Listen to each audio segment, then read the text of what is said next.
Hemostasis session 3. Previously, we have discussed the steps of hemostasis, including the vascular constriction, platelet plaque formation, blood clot formation, and fibrin growth and organization. This session is dedicated towards the discussion of the anticoagulants, the natural and the chemical base that we can give from external, the coagulation profile and how is it used, and a few prototype bleeding and clotting disorders. So starting from our discussion, when there are platelets circulating in the blood and there are so many clotting factors present in the blood, how are these kept from making a blood clot normally in the vascular system? Otherwise, the whole blood would have been clotted by now. Rather, the blood is kept in the fluid form and the clot is formed only whenever there is an injury. So here is a list of the factors that keeps the blood flowing inside the blood vessel and prevents any abnormal clot blood formation, starting from the endothelial factors. Normally, the endothelial surface of blood vessel is smooth, which is not sticky to the platelets.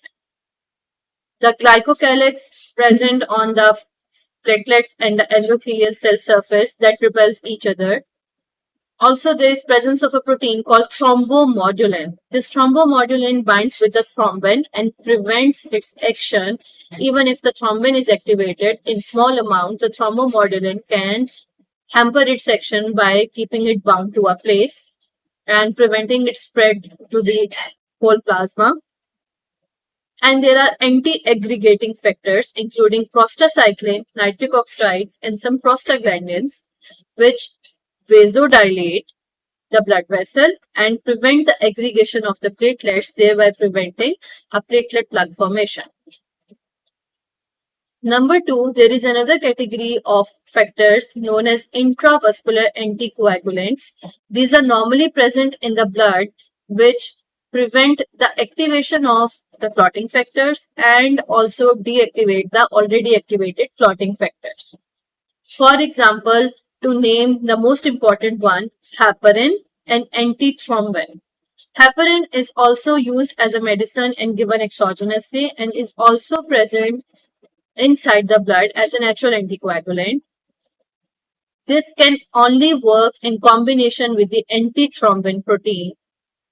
Antithrombin protein has a supportive role for the heparin. Alone, antithrombin cannot have the anticoagulant action. Also, heparin alone cannot do that. These two have to work in combination, the heparin and the antithrombin. When combined with each other, heparin and antithrombin, they can trap thrombin, preventing its spread into the blood and catabolize these activated factors 9, 10, 11, and 12. This is how, in combination with heparin and antithrombin, the activated clotting factors are destroyed and the excessive clotting is prevented. Antithrombin and heparin cofactor also can remove thrombin and fibrin fibers once these are formed. Third, there is a category of factors which are involved in fibrinolysis. Endothelial surface factors were those which prevented platelet aggregation and clot formation, platelet plug formation.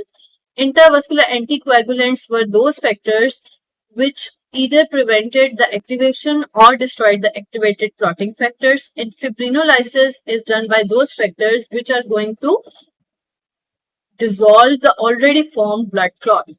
And the most important protein that is doing so is the plasminogen.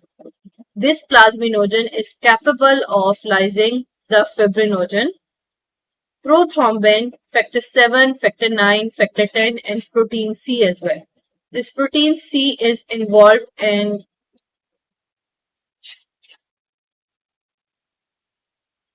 this protein C is also lysed by the plasmin. This protein C has a dual role to play. Let's take the example of this flowchart to help you understand.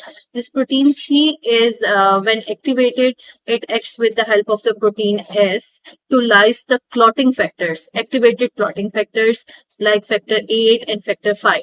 Now the question arises, if this was already deactivating the clotting factors, why is it lysed by plasminogen?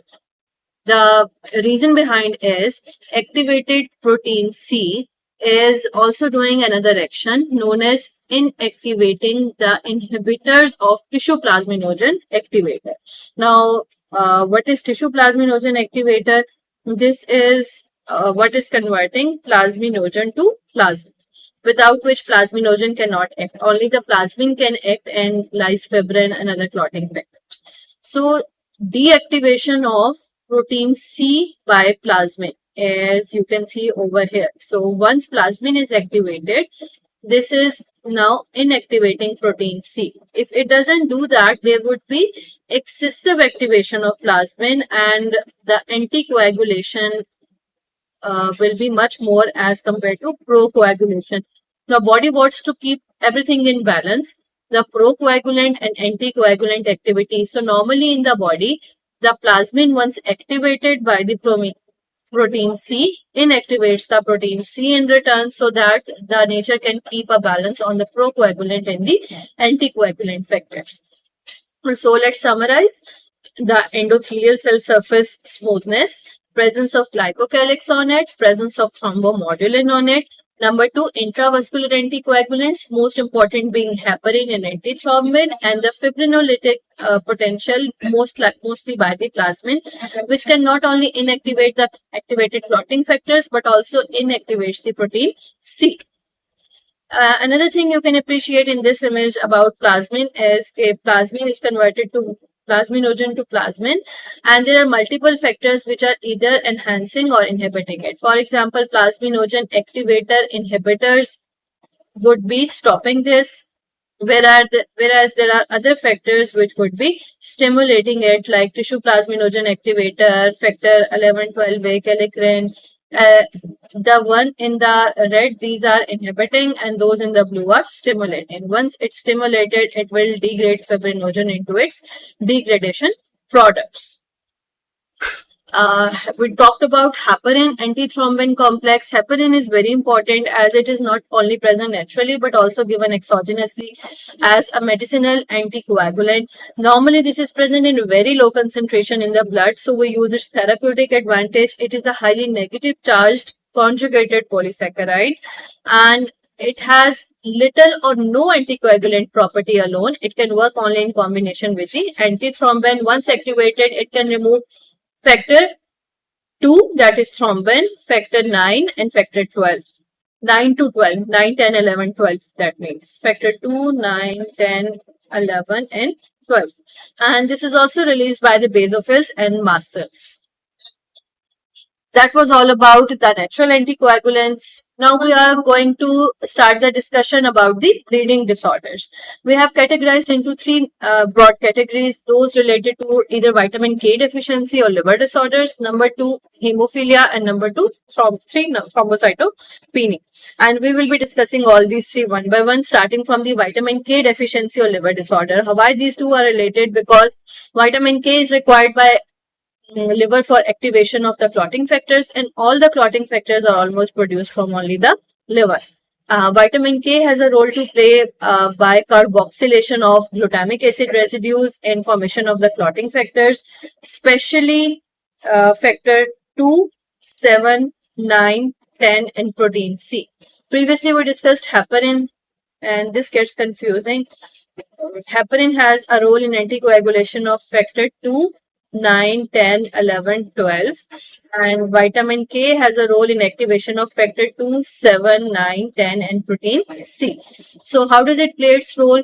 When vitamin K is activated, it plays its role in carboxylation of glutamic acid residues of these clotting factors. Only these clotting factors can be produced and then activated.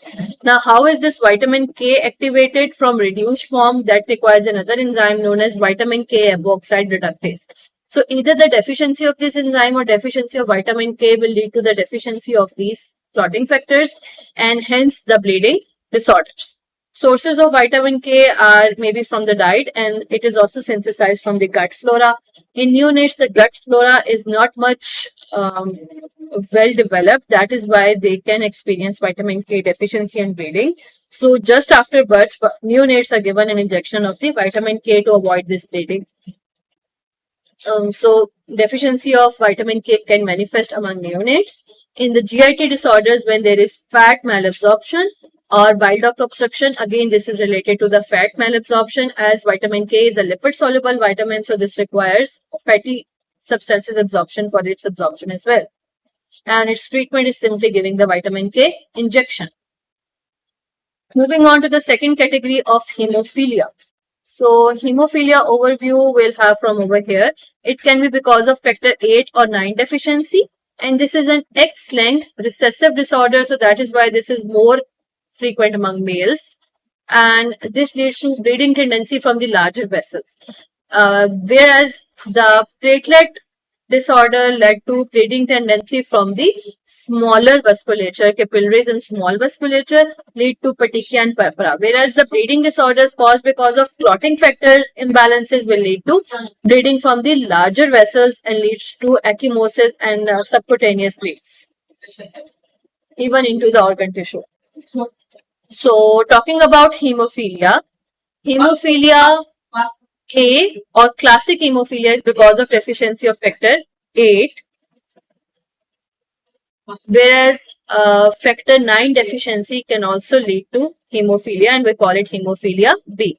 Both of these are X-linked recessive disorders, and it's not only inherited, there can be novel mutation in 1 by 3 of the newly diagnosed patients. So whenever you have a patient of hemophilia, you will see they must have a family history, mostly among males, and they will present with some excessive bleeding tendency. Females might be the carriers. Bleeding tendency of variable severity and bleeding from the larger vessels will be seen. For example, bleeding tendency from variable severity means they might have frequent nosebleeds. They may face excessive bleeding from minor cuts.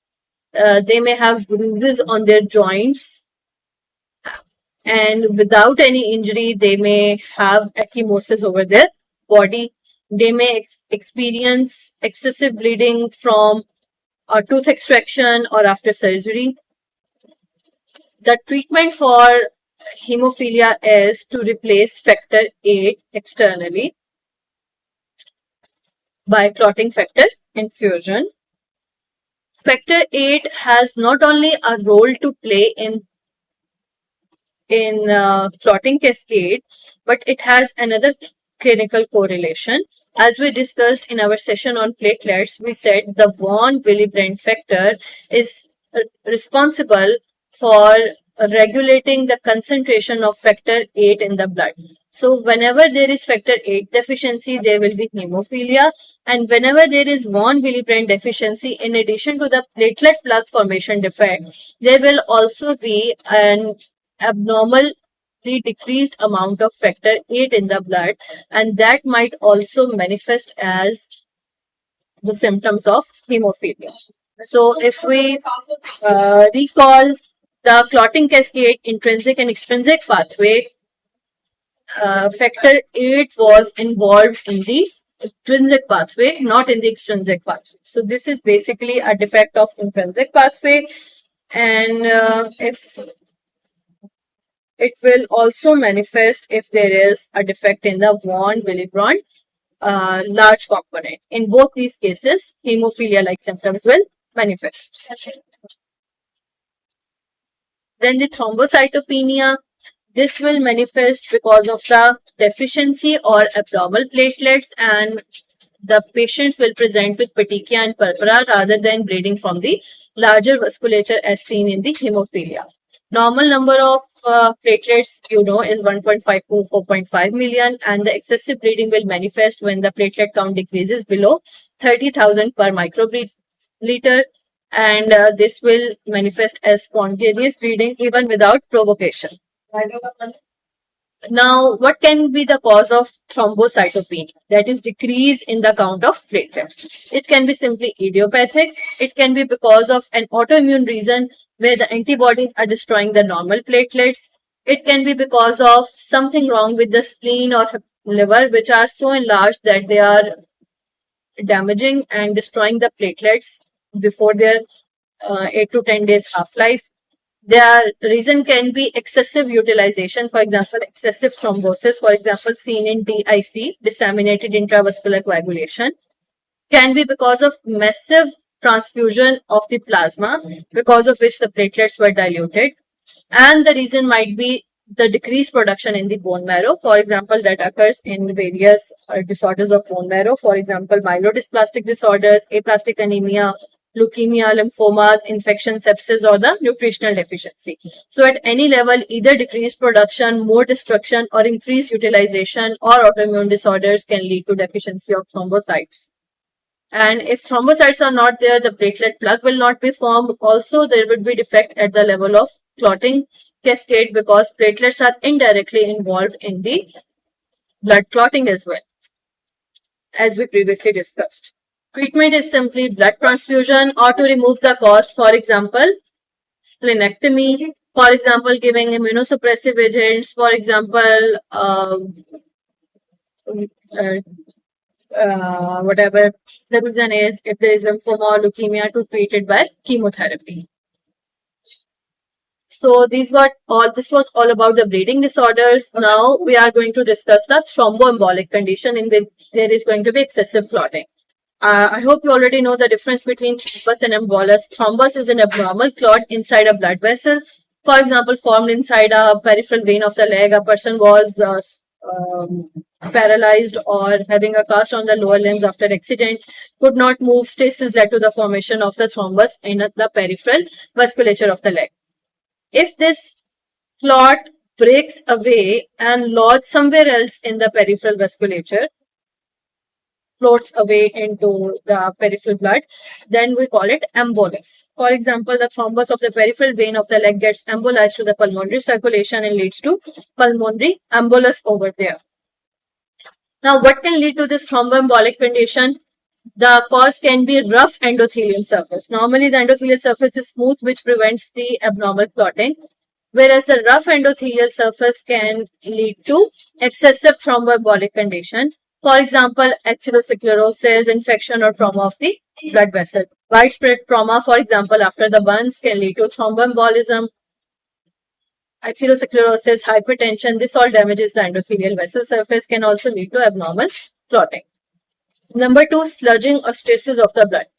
For example, prolonged bed rest, venous thrombosis, pulmonary embolism can occur, that can lead to sudden death. As we discussed in the previous slide, an example of the person paralyzed or having cast on the lower limb, if is having prolonged bed rest, cannot move, stasis will lead to thrombus formation.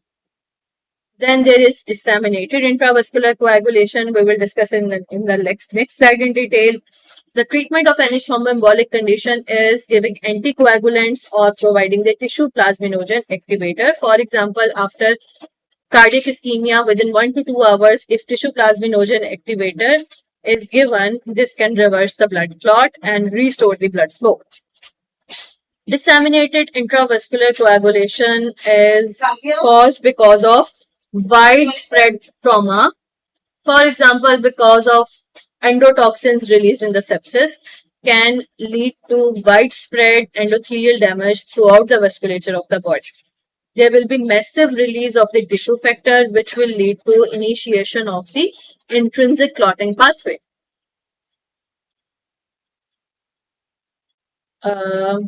Clotting pathway and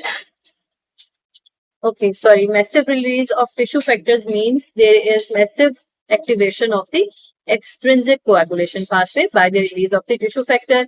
There are formation of massive blood clots all over the vasculature, especially plugging the small peripheral vessels, and this will reduce the oxygen supply and neutral supply to those areas of the body where these clots are formed.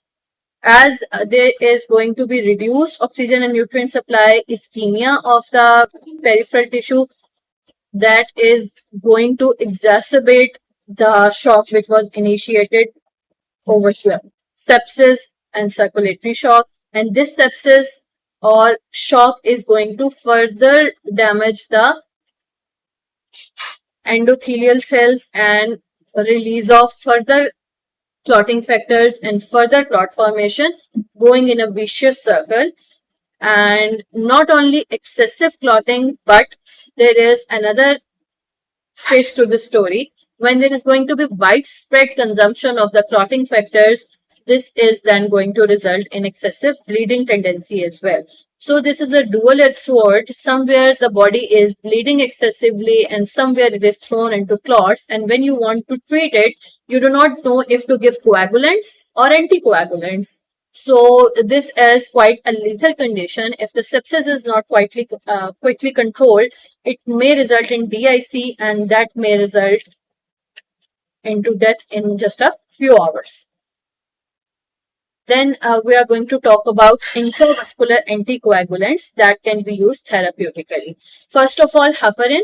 We discussed it when discussing the natural anticoagulants as well, and these can also be given from the outside using its therapeutic advantage. This will combine with antithrombin 3 complex and lead to anticoagulation wherever needed. For example, given in case of excessive thromboembolic condition.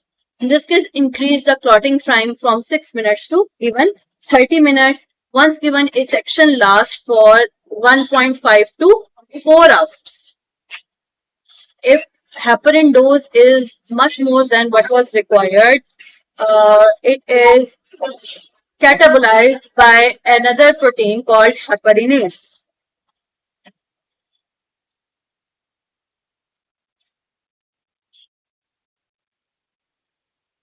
Number 2, we have another category of anticoagulants called coumarins or warfarin. Warfarin is used therapeutically as it has the potential to inhibit vitamin K apo-oxide reductase. As we know, the vitamin K requires to be activated from its reduced to the oxidized form to convert carboxylation, to do the carboxylation of many clotting factors, including factor 2, 7, 9, and 10. If this vitamin K apo-oxide reductase is inhibited, the activation of vitamin K will not occur and these clotting factors will not be formed. As this is going to act at the level of the formation of the clotting factors, its action is going to take some time to initiate, and once we have given the warfarin dose, its action will persist for a longer time as compared to the heparin, which was quickly destroyed by the heparinase in the blood. So it is going to persist for about 1 to 3 days and requires many hours for full activation. So warfarin is taking the advantage of its capability to inhibit vitamin K apo-oxide reductase, whereas heparin is taking advantage to its ability to combine with antithrombin 3. If you have given extra dose of heparin than required, its action will reverse in 1.5 to 4 hours. But if you have given extra dose of warfarin, its action is going to persist for longer time. So to reverse its effect, what you can do, you can give vitamin K. There are other anticoagulants which are used in vitro settings experimentally. For example, you have taken blood sample and test tube to do the CBC. What you can do, you can add anticoagulants to it, and that will prevent coagulation of the blood in the vial. For example, heparin can be added. For example, calcium chelators can be added like oxalates and citrates.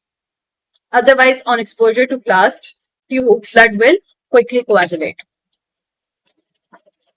Moving on to the last topic, that is the blood coagulation test. In front of you is a CBO4 test. Starting from the bleeding time. Bleeding time is the test done to assess the function of the platelets, and its normal range is 1.6 minutes. So this is going to be deranged only in those conditions in which there is something wrong with the platelets, for example, thrombocytopenia, or there is abnormal functioning of the platelets, or there is von Willebrand factor deficiency, or something related to the platelet plug formation. Bleeding time will be prolonged, but it will be normal in case of clotting factor deficiency. This is not at all related to the clotting factors, whereas rest of the three are related to the clotting cascade and will be deranged in case of the clotting factor or clotting cascade abnormality. Starting from the clotting time, which is taking the integrity of clotting factors, and it takes 6 to 10 minutes depending upon the test we are using, and by the test tube method it takes 6 to